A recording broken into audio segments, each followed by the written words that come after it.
भाई आज उद्देश्य है मेरा कि जितनी हमारी पीड़िता है, क्योंकि हमारे यहाँ महीने में 2 बार सुनवाई होती है और जितने हमारे पास केस आते हैं उनसे संबंधित अधिकारी हमारे यहाँ सब मौजूद रहते हैं और जितने जो भी समस्याएं हैं हम कोशिश करते हैं कि उनका तुरंत की तुरंत निस्तारण कराएं।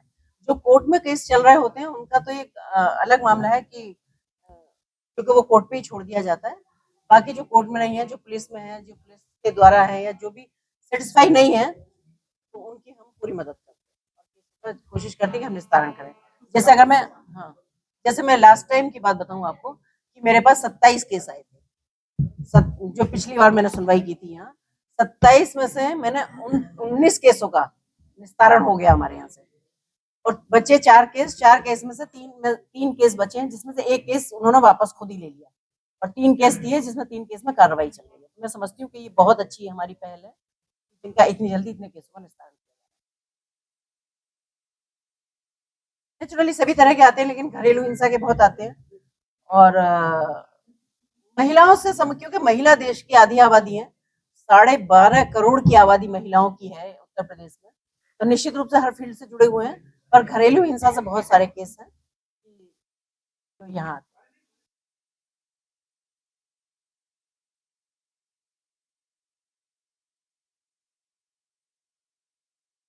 देखिए उसमें बिल्कुल धरातल पे उतरेगा और उसका रिस्पॉन्स भी मिलेगा। एक्चुअली क्या है कि वहाँ जो वो चीजें थी, वहाँ अभी लोगों का माइंड ही सेट नहीं था कि हमें यहाँ महिलाएं भी रखनी चाहिए, तो हमने उनको थोड़ा टाइम दिया है।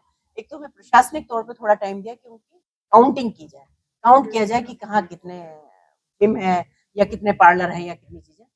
तो ये भी है कि क्योंकि उनका माइंड सेट नहीं था, तो हो सकता है उनके साथ में ये प्रॉब्लम आ रही हो कि हम इसमें काम करने के लिए महिलाएं कहाँ से लाएं। तो इसके लिए हमने उनको थोड़ा टाइम दिया है और उसमें भी हमने उनसे कहा कि अगर उनको महिलाएं नहीं मिल पाती हैं तो उनको महिलाएं हम देंगे, क्योंकि हमारे पास बहुत सारी सोशल ऑर्गेनाइजेशन ऐसी हैं कि जिनमें महिलाओं को प्रशिक्षण दिया जा रहा है। तो निश्चित रूप से जब ऐसी महिलाएं वहां होंगी तो वो आत्मनिर्भर भी बनेंगी, उनको काम मिलेगा, रोजगार मिलेगा और उनको भी हम सुविधाएं दे पाएंगे। उसके बावजूद भी अगर प्रशिक्षित महिलाओं की कहीं कोई कमी आती है, तो हमने डिसाइड किया है कि हम ऑर्गेनाइजेशन के थ्रू या हम जैसे भी कोशिश कर सकते हैं, तो हम इस तरह के कुछ और प्रशिक्षण केंद्र हम खोलेंगे, जिसके थ्रू हम महिला वहां से निकाल पाएंगे। तो हमने थोड़ा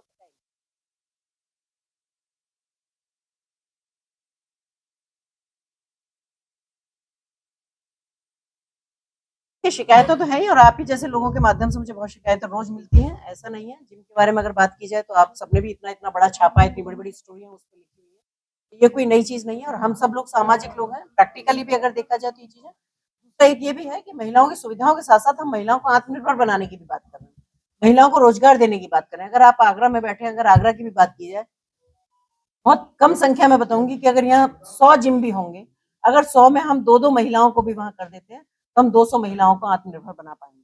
तो एक ये भी है। दूसरा ये है कि जिन महिलाओं को असुविधा है या जो महिलाएं नहीं चाहती हैं कि हम पुरुष ट्रेनर के साथ ट्रेनिंग लें, तो उनके लिए एक ऑप्शन के तौर पर भी वहां महिला उपलब्ध है।